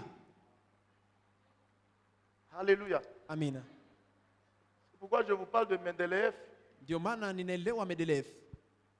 Je vous ai parlé dans le passé de Mendeleev. Nilivyozungumzia leo wakati napita juu ya Les Mendeleev. tableaux de Mendeleev, ce n'est pas les tableaux d'association de deux personnes. Ubao wa Les tableaux de Mendeleev Mendeleev, c'est pour Mendeleev. haiko ungano wa watu wawili, lakini ni kwa ajili yake mwenyewe aliumba. Mais Mendeleev l'a reçu où? Lakini Mendeleev alipokea wapi? L'a reçu un jour, Alipokea siku moja dans un rêve. ndani ya ndoto. Et tu ne peux pas, Hauwezi dans le domaine de physique, ndani ya ngambo dans le ya domaine de kuunda, chimie, ndani ya ngambo ya shimi, dans le domaine de biologie, ndani ya biolojia, même dans le domaine d'alimentation, hata ndani ya tu ne chakula peux pas nouer, hauwezi ambatanisha, tu ne peux pas unir. hauwezi ambatanisha. Même dans le domaine de pharmacie, Hata ndani ya farmasi tu ne peux pas unir hauwezi tia vitu viwili, deux molécules vitu viwili et savoir leurs composantes. na kujua viungo Si tu vyao n'as pas vu, tu n'as pas lu leur charge, kama haukuangalia namna gani vinaungwa, leur charge kuangalia namna gani au vinaungwa niveau des tableaux de Mendeleev. kwa mbao wa Mendeleev. Tout ce que tu vas produire, Ile yote ambayo ça va utatimiza s'appeler les poisons. itaitwa sumu. C'est pourquoi en médecine, on Ndio appelle maana poison ndani ya uganga wanaita le sumu, fait de prendre un médicament à l'excès. kwa namna unakunya dawa zaidi En ya d'autres nyingi. termes, Kwa msemo mwingine, tu as pris des charges umechukua uzito à leur hors portée. kwa kupita yake. Frères et sœurs, Ndugu na dada, vous pensez que vraiment mnafikiri kwamba kweli le Seigneur est venu s'asseoir dans vos vies Bwana anaweza kuja keti ndani ya maisha juste yetu pour voir que les chaises sont en train de se couper? ili tu atizame, tuangalie viti vinakatika, Et puis quand on élève la main, na kisha wakati unainua mkono et puis la foule tombe. na watu wanaanguka, Heureusement par la grâce de Dieu. ni kwa neema tu ya Mungu. Ici, la semaine qui arrive, Hapa juma ambayo inafika, nous allons avoir un séminaire de la Pentecôte tutakuwa na semina ya Pentecost que nous allons introduire le 8. ambao tutaanza Merci tarehe pour vous qui 8. acclamez. Asante kwa kushangilia, Merci pour vous qui acclamez. asante kwa nyinyi ambao mnashangilia. Frères et sœurs, Ndugu na dada, la sagesse, hekima elle nous aide inatusaidia à sortir kutoka dans le monde. Écoutez ce que la suite déclare. tusikilie ambapo kufuate na Et inakiri. chaque homme en Israël Na kila mtu Israeli descendait chez les Philistins alikuwa anashuka kwa Wafilistini pour aiguiser. ili aende kunoa. C'est pourquoi je venais de vous dire, Ndio maana nimekuja kuambia, moi j'aime la parole de Dieu. mimi napenda neno la Mungu Je mourrais vraiment pour ça. na nakufa kwa ajili ya ile.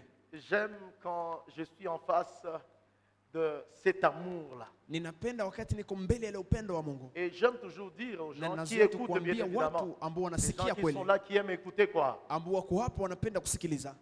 C'est la raison pour laquelle Proverbe est écrit dans 27, il dit le fer aiguise le fer. Ndio maana- C'était en référence avec ce texte, c'est que tous les hommes devraient sortir d'Israël pour aller chez les Philistins Watu wote wangetoka Israeli kuenda kwa et Wafilistini pour aiguiser leur fer. kwa ajili tu ya kunoa chuma zao, Mais or, ijapo ça ne devait pas être ainsi. haingekuwa hivyo. Lisez avec moi Juge chapitre 3, Tusome pamoja nami le verset 33.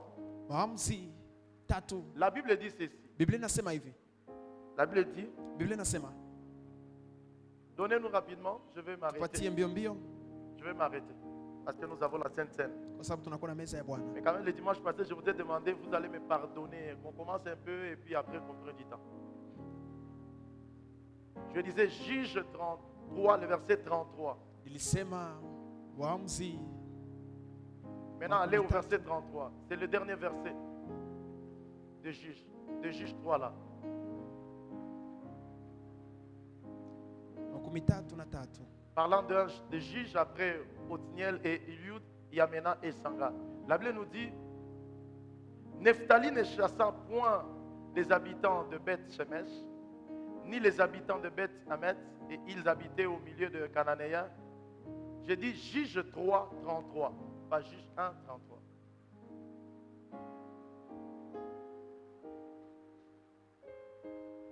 Juge chapitre 3, le verset 33. Bon, on n'a pas encore trouvé là-bas. Laisse-moi prendre ma Bible.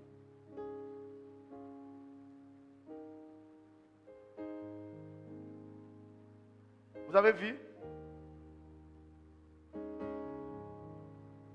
Ah, dans votre version, il y a 31. Donc, on va prendre 31. Dans d'autres versions, on arrive à 33. Alors, la Bible nous dit, après lui, donc, juste 3, 31. On y va ensemble. Juge 3, 31. Vous avez trouvé? Après lui, il eut et Shanghai, fils d'Anat, il bâtit 600 hommes de Philistins avec un aiguillon à. Est-ce que ça c'est le fer? Je, ini chuma. Est-ce que ça c'est le fer? Je, ini Ce chuma. n'est pas le fer. Si chuma. De même comme ce matin, Ni kama vile asubuhi ya leo nous voulons participer à la Sainte Seine. tunapenda tupitie meza ya Bwana. La Sainte Seine, je la présente ici comme un aiguillon à bœuf, Meza ya Bwana naitambulisha kama vile qui kitu n'est pas ambacho le kimenoea, fer de Philistin, ambao haitokane ndani ya Wafilistini, qui n'est pas le fer de ambao si Philistin, chuma ya Wafilistini, mais qui n'est que le corps de Jésus. lakini inakuwa tu mwili wa Yesu. Mais la Bible nous dit, Lakini Biblia inatuambia et Shanghai, Shandai qui a bâti le Philistin. ambao alipiga Le Wafilistini. monde peut apporter en toi des maladies. Dunia inaweza leta ndani Le mwako monde magonjwa. peut déclarer que tu es maudit. Dunia inaweza sema kwamba umelaaniwa. Mais ce matin, Lakini asubuhi ya le leo Seigneur te propose Bwana anakuomba un aiguillon à bœuf. ili aiguillon à Juste bœuf, pour élaguer loin de toi ili aweke mbali nawe même les médiocrités que toi-même tu te dis en toi-même, hata kutokuelewa ambao mwenyewe unasema ndani mwako, qui peut modifier même les choses qui se passent en moi, ambayo inaweza badilika hata mambo ambayo inapitika ndani qui yetu, peut faire sortir même la méchanceté qui est en moi. ambayo inaweza tosha hata ukali ambao uko ndani mwangu. Voici la Bible, frère. Angalia Biblia ndugu. Dieu veut te placer au-dessus des réalités. Mungu anapenda kuweke juu ya Mais kweli, Dieu cherche des personnes qui lakini feront Mungu foi à Dieu. anatafuta watu ambao wanatia Toi imani qui kwa es Mungu. dans le monde, Wewe ambao ulikuwa ndani ya toi dunia, qui es vivant dans le monde. hata kama tunaishi ndani ya dunia. Et Shanga n'a bâti que le Philistin Shangai yeye alipiga tu avec Wafilisti juste un aiguillon à bœuf. pamoja na Gideon Abef. Et je voulais dire rapidement, Na nipenda niseme kwa mbio, les conséquences de ne pas être caractérisé par l'empreinte de la sagesse de Dieu. matokeo ya kutokuwa na alama ya Mungu, 4 choses retenues. mambo manne tushikilie. L'église devient ridicule. Kanisa inapokuwa yenye C'est haya, pourquoi alors l'apôtre Paul dit, ndio maana mtume Paulo au anasema milieu de vous alors il y a des malades qui devraient être guéris parce que Jésus-Christ a dit, je prie sur moi vos maladies. kwa sababu Yesu alisema nilichukua magonjwa yenu juu yangu. Mais si tu ne crois pas, Lakini kama huamini, un peu comme je vous dis toujours ni kama ce vile témoignage, nawaambia hii ushuhuda, une famille, jamaa moja ils étaient chrétiens walikuwa Wakristo de beaucoup d'années, kwa miaka nyingi, mais leur enfant était malade. lakini mtoto walikuwa na Et il gonjwa est longtemps malade. na alikuwa na gonjwa siku nyingi, Mais un jour, lakini siku ils ont moja commencé à changer la prière. wakianza kubadilisha Ils ont dit, maombi, Seigneur, wakiambia nous Mungu, voyons que notre enfant est en train de souffrir. tunaangalia mtoto wetu kwa ateseka, S'il te plaît, tunakusihi permets que sa maladie vienne sur nous. ruhusu kwamba magonjwa Église yake du iwe kwetu. Seigneur.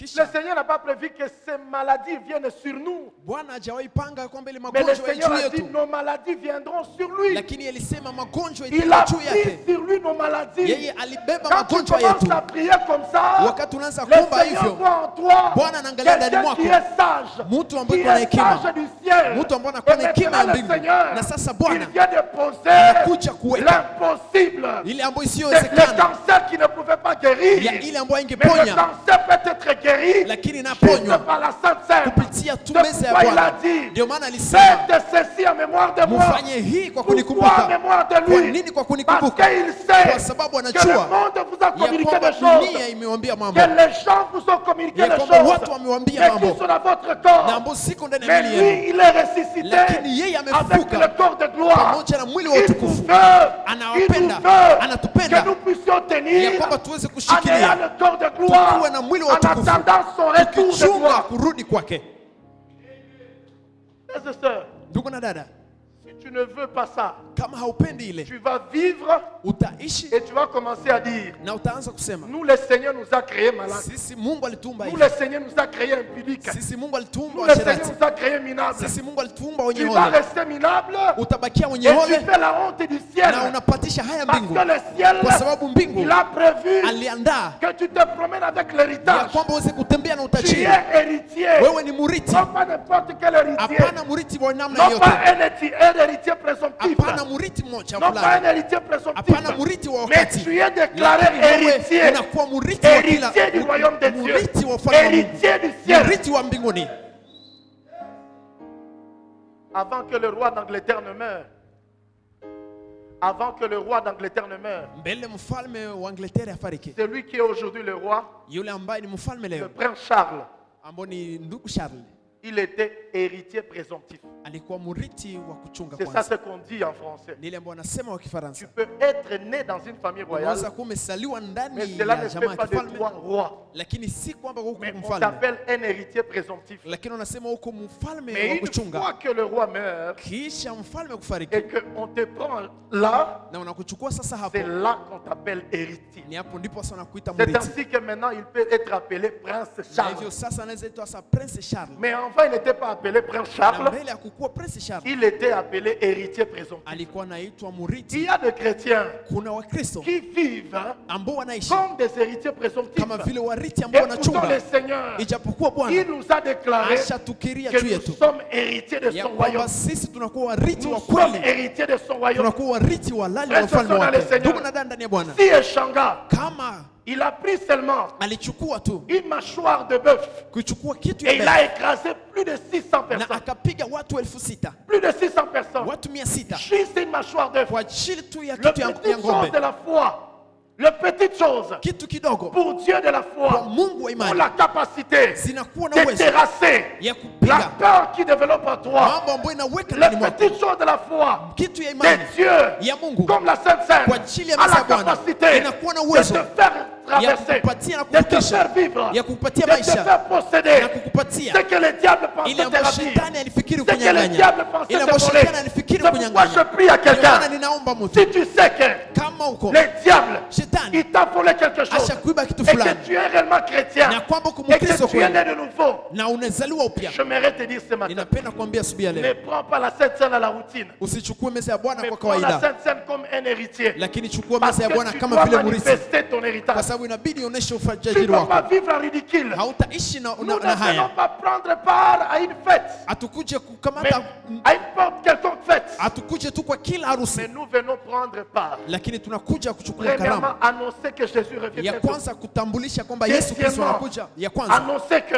kutangaza nous sommes dans la peau de Jésus. tunakuwa ndani ya mwili wa Nous Yesu, sommes dans la peau de Jésus. tunakuwa ndani ya mwili wa Nous Yesu, sommes dans la peau de Jésus. tunakuwa ndani ya mwili wa C'est Yesu. pourquoi je pitié. Ndio maana ninakuwa na Je ole, pitié. ninasikia C'est celui haya qui est là. kwa yule ambaye yuko Et tu hapo penses que tu dois temporiser pour être païen. na kufikiri kwamba inabidi Et uweze tu ne kuwa veux pas te mpagani convertir. na upende kuokoka. C'est pourquoi Ndiyo maana tu te fais rater de bonnes choses. unakosa vitu vizuri, Tu te fais rater de bonnes choses. unakosa vitu Tu vizuri, te fais rater de bonnes choses. unakosa vitu vizuri. La deuxième des choses, Kitu ya pili, la conséquence de ne pas être caractérisé par les empreintes, matokeo ya kutokuwa na alama ya Mungu elle fait à ce que l'Église dépende du monde.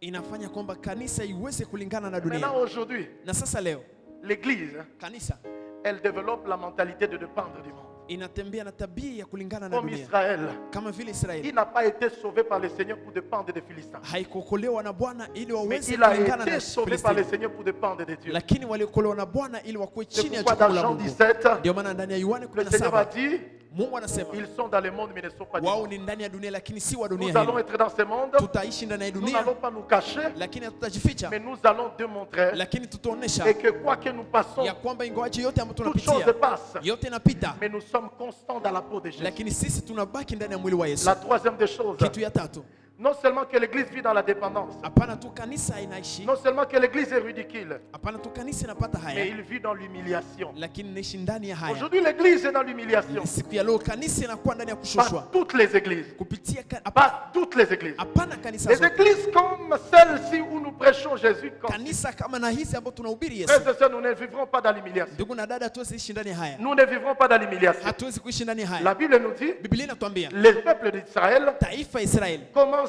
à aller. Et tous ilianza les kwenda hommes na watu wote allaient vers les Philistins. walienda kwa Wafilistini. Ça, c'est l'humiliation. Ile inakuwa Et kuishusha. pourtant, la Ijapokuwa Bible nous dit, Biblia dans inatuambia 1 Samuel ndani ya Samueli wa kwanza 17, 17 Israël était humilié. Israeli alikuwa Ils ameshusha, étaient humiliés devant Goliath. alikuwa ameshusha mbele ya Mais Goliath, le Seigneur lakini Bwana a envoyé un jeune homme. alituma kijana Alors que mmoja. tout le peuple, Ijapokuwa taifa donc vous lote allez comprendre, utaelewa tous les instruments vyombo vyote de bataille vya vita que les enfants de Dieu avaient ambao wana wa Israeli dans la walikuwa vallée nao de Soko ndani ya jangwa ya venaient de Soko chez Philistins. ilikuwa imetoka kwa Venaient de chez Wafilistini, Philistins. ilikuwa imetoka Mais kwa c'est Wafilistini. pourquoi alors, Na ndio maana quand sasa David est arrivé, wakati Daudi alifika, Dieu ne s'est pas servi de ces matériels-là. Mungu akutumikisha ile chombo, Cela ne veut pas dire que ce ne sont pas normal. isi kusema haina Mais kawaida, Dieu, il s'est servi lakini Mungu d'une alitumikisha petite pierre. kijiwe kidogo, D'une petite pierre. kajiwe Une kidogo, petite pierre. Kichoko Mais la petite pierre na ile jiwe a kidogo terrassé ilipiga l'ennemi naturel. na mtu ambaye ni La petite pierre aussi également ile jiwe dogo a terrassé ilipiga l'ennemi surnaturel. adui ambaye ni wa Cette petite mwili. pierre, c'est quoi? Ile jiwe dogo ni nini? Ça s'appelle la croix. Inaitwa Ça s'appelle msalaba, la croix. inaitwa Beaucoup msalaba. de chrétiens, Wakristo wengi vous ne voulez pas connaître la hampendi croix. kujua Vous ne msalaba, voulez pas savoir la croix. hampendi kutambua Mais la Bible msalaba, déclare lakini Biblia dans Hébreux inasema 11, ile Hébreux 11, ndani ya Waebrania le verset 27, la 11:27 Bible nous dit, Biblia inatuambia Moïse, Musa il regardant aliona juste à la croix, kwa msalaba. elle est petite, Na mais ce kusema, que vous ne savez pas, Nili ya elle a la mjini, capacité inakuwa na de uwezo renverser les Goliaths ya de ta vie. kubadilisha na Elle a kupiga la Goliath. capacité Inakuwa na de uwezo renverser les liens de ya famille. kupiga Elle a la mjamaa. capacité Inakuwa na uwezo de renverser la ya stérilité. kushindana na Elle a la utasa. capacité Inakuwa na de uwezo renverser le ya cancer. kushindana Elle a na la kasa. capacité Inakuwa na de uwezo t'introduire dans le travail. ya kukuingiza Elle a la ndani ya kazi. capacité Inakuwa na de uwezo faire de toi ya kufanya un wewe ministre qu'il faut. Oh. Elle a la capacité Inakuwa na uwezo de faire de ya toi kufanya un wewe commerçant qu'il mwenye faut. biashara Elle a la kubwa. capacité. Inakuwa na uwezo, Mais tous les grands problèmes, lakini shida c'est kubwa que nous ne connaissons pas la croix. ni kwamba hatujue msalaba, Nous ne savons pas ça. hatujue ile. Frères et sœurs, Ndugu na dada, David, Daudi quand il est arrivé, wakati alifika il a pris la petite pierre alichukua jiwe dogo et il a terrassé le géant na Goliath. akapiga Goliath. C'est le géant naturel. Ni ule mkuu La Sainte Goliath. Seine, La Sainte Seine, meza ya Bwana petite seulement, gizi iko kidogo, un petit morceau de pain kitu kidogo cha et mkate une petite côté. na upande mdogo, Mais quiconque qui le prend par la foi, lakini kila mmoja ambaye anachukua kwa les imani ennemis naturels qui sont en toi, na mambo ya mwili ambayo iko ndani l'atmosphère mwako, naturelle qui est en toi, hali ya mwili ambayo iko ndani où mwako, tu as peur même de vivre chez toi, ambao unakuwa na woga hata kuishi que le kwako Seigneur nyumbani, nous propose. lakini Bwana anatupa Si nous voulons élever la kama foi, tunapenda kuinua imani, là où les gens disent mahali ambapo watu et wanasema qu'aucun homme ya kwamba hakuna hata ne mtu peut pas hawezi vivre la sainteté. kuishi utakaso, Oh, là où on dit mahali ambapo wanasema aucune jeune fille hakuna ne peut pas msichana sortir avec des hommes d'autrui. hawezi toka na Mais wababa wa quand watu, nous approchons lakini wakati de la tunasogelea Sainte Seine meza ya et Bwana nous prenons na tunachukua le petit pain mkate et le godet na seulement kikombe et nous le prenons par la na foi. tunachukua na Et imani, maintenant, na nous sasa pouvons réussir. tunaweza Nous kuweza pouvons tourner. tunaweza Là où kufaulu, plusieurs tombent, mahali ambapo mais watu wengine toi, tu ne wanashinda, tomberas lakini plus. wewe Là où hautaanguka, plusieurs mahali tombent ambapo watu dans le wanaanguka péché, ndani ya dhambi, sous prétexte wakisema oh, kwamba le corps, mwili oh, inanisumbua, no, inawasha. mwili Mais inaniwasha, toi, lakini tu wewe vas pas washiwe. hautawashiwa. Et tu seras en train de transporter Utakuwa le unabebwa. ciel de Dieu, Mungu wa la Mungu wa puissance de mbinguni, Dieu, uwezo wa la Mungu, gloire de Dieu, la utu vérité wa de Mungu Dieu. na utakaso wa Mungu. Mettons-nous debout. Tushimame, Mettons-nous debout. Mettons-nous debout. tushimame, Mettons-nous debout. Mettons-nous debout. Mettons-nous debout.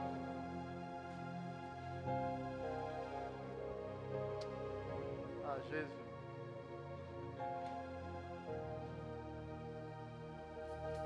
Qui sont ceux-là qui sont invités? Ce sont ceux-là premièrement qui sont nés de nouveau. wanani wale Qui sont ceux-là qui sont invités à la Sainte Seine? wanani wale ambao wanaalikwa kwa meza ya Bwana, Qui sont nés de nouveau par la foi en Christ, ambao wamezaliwa upya ndani ya Kristo passés dans les eaux du baptême kupitia maji mengi et qui marchent à nos côtés de vivre pour Dieu. na ambao wanatembea ndani ya maisha ya Kristo.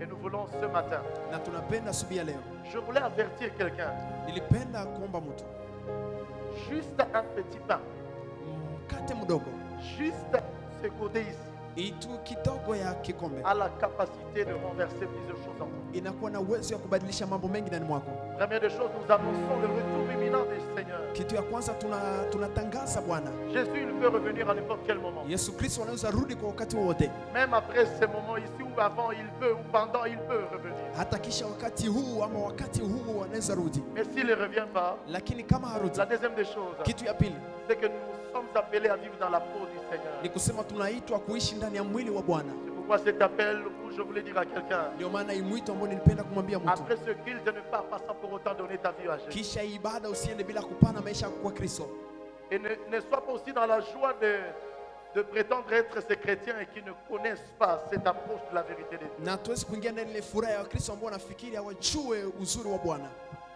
Seigneur, merci. La nuit où tu étais dans la chambre haute, tu as pris le pain.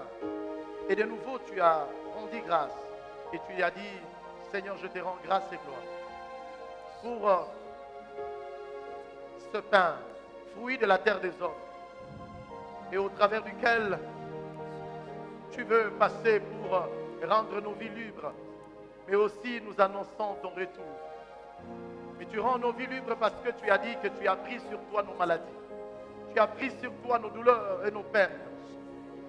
Seigneur Jésus, nous bénissons ce pain et sanctifie en toi et à ton nom pour ta gloire. Merci de le bénir et quiconque qui s'approchera, qu'il obtienne auprès de toi une victoire incommensurable, une personne incommensurable. Et c'est là au nom de Jésus-Christ de Nazareth.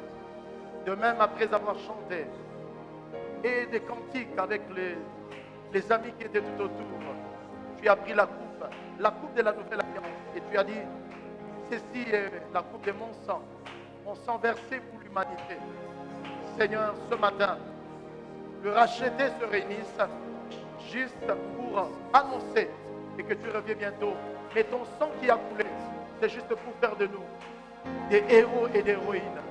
Je déclare que toute personne qui souffre de la démangeaison intérieure, qui souffre de problèmes d'émotion cardiaque, et que dirais-je encore, quelqu'un qui se sent menacé par les esprits nocturnes à la vie, Seigneur, qu'en prenant par ton sang, Seigneur Dieu, par ce symbole, qu'il accède par la foi à ta vérité, et que Seigneur, ton Église demeure forte et puissante pour ta gloire.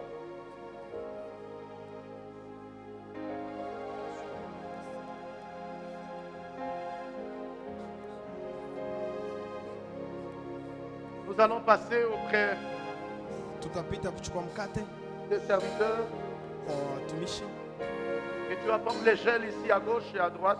na panakuwa sabuni ya kunawa mikono kwa Et ukuume na nous nous kushoto, approchons avec foi. na tunasogea Ce pamoja na n'est pas un imani. moment de deuil, Haiko wakati wa kilio, mais tu t'avances hein, lakini unasogea comme Eshangai. kama vile Shaddai. Approchons-nous et à chanter avec l'union musicale. Tusogee pamoja tukiimba na kwaya Avec joie, nous nous pamoja na approchons. furaha.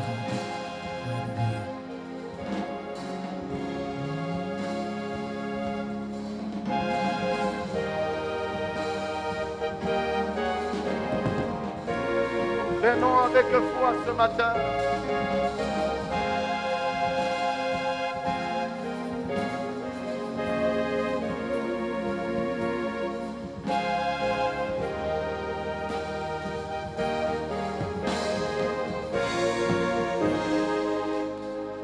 Nashangazwa kwa rehema zako Yesu, asante kwa neema. Nashangazwa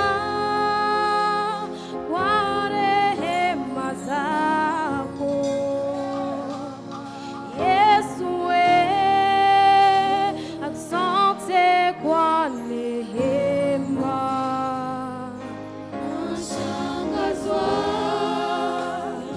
na rehema zako Yesu, asante kwa neema.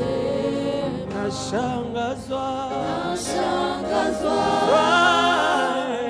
na rehema zako Yesu, Si tu as déjà pris, tu te mets debout et tu commences à chanter avec la chorale. Et tu es en train de prier encore. Tu es en train de prier. Tutashimama sote na tunaomba. On se met debout, comme debout. Unashimama mahali C'est un ambapo moment de ulipo. joie. nasema nashangazwa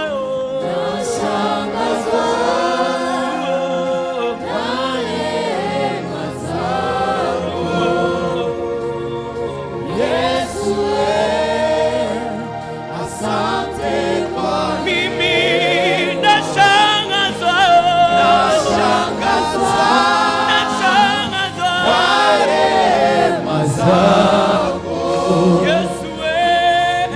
Yesu,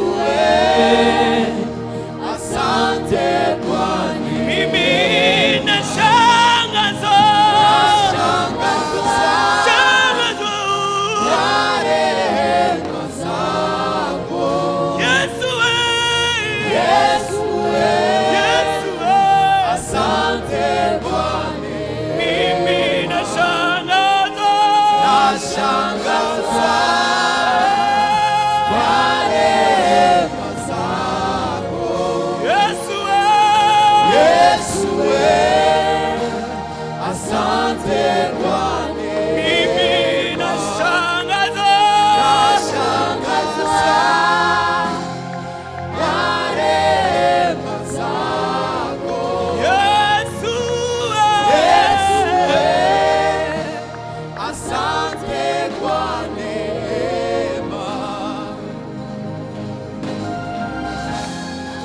Église, nous sommes debout. Si vous êtes assis, on se met Kanisa debout. sote tunasimama. À moins que tu aies un problème de santé, mais nous sommes debout. Nous sommes debout. Tu chantes avec nous, avec la chorale. Nous sommes debout et tu es en train de prier Dieu. Kanisa sote tunashimama. Unashimama kunaomba Mungu. Un moment particulier, un moment de grande fête. Wakati wa pekee Un moment wa de sifa kwa grande Mungu. fête. Un moment de grande mimi fête. nashangazwa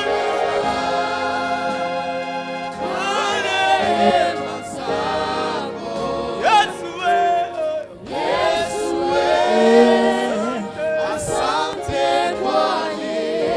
sema nashangazwa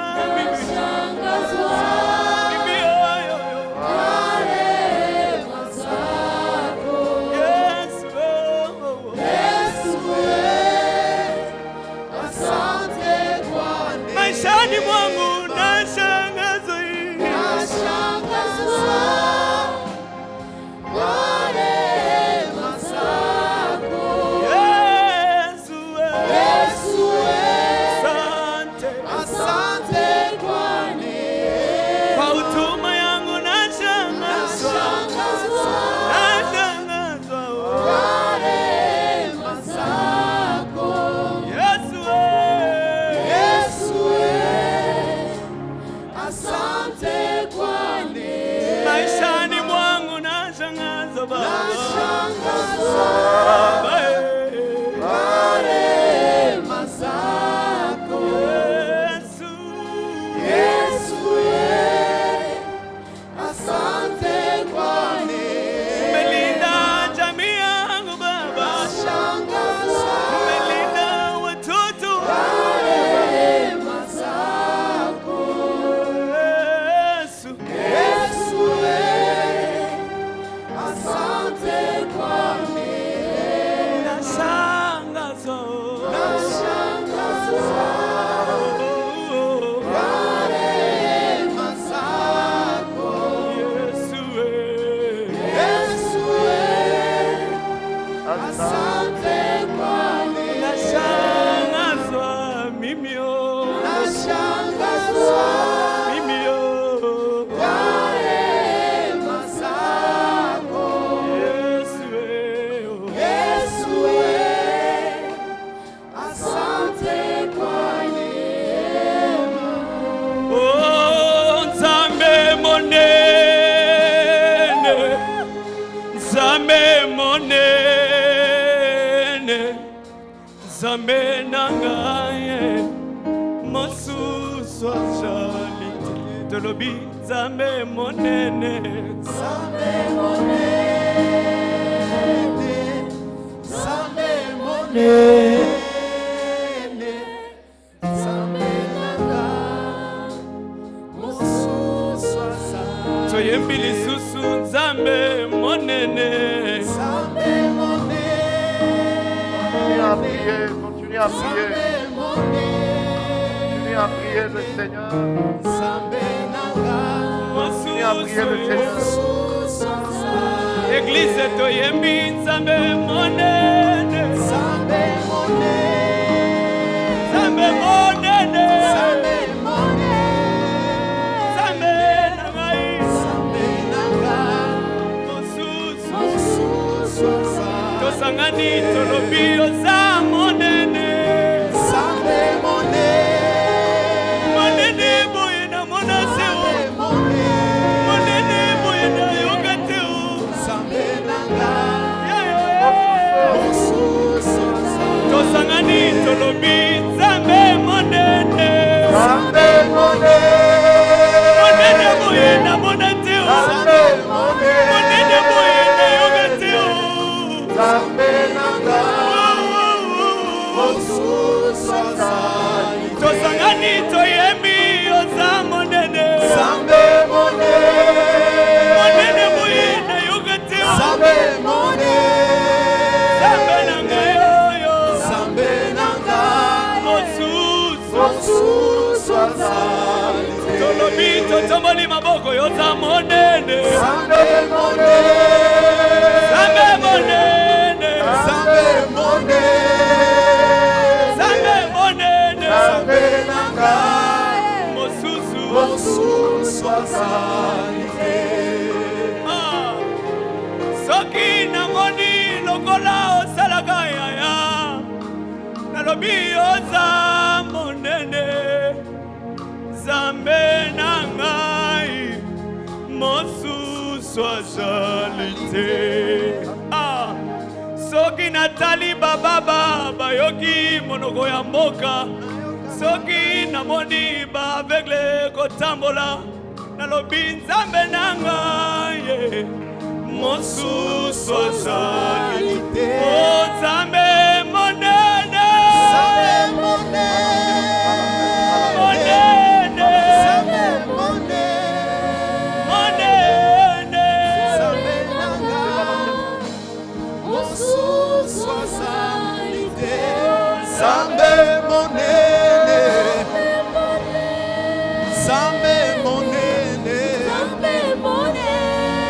Nzambe nanga, Nzambe nanga, mosusu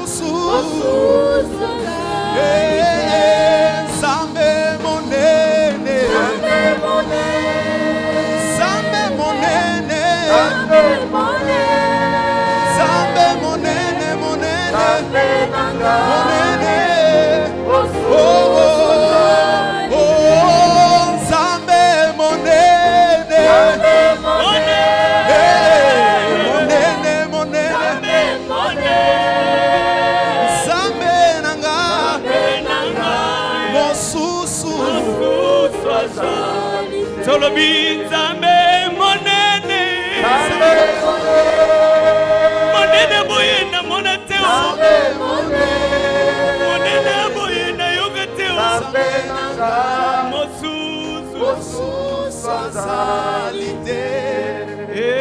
Hakuna Mungu kama wewe, hakuna Mungu kama wewe, hakuna Mungu kama wewe, ewe Mungu wangu. nasema hakuna Mungu kama wewe, wa mbinguni, hakuna Mungu kama wewe, hakuna Mungu kama wewe, ewe Mungu wangu. Baba yangu nasema Asante, wa mbinguni, nasema asante, asante.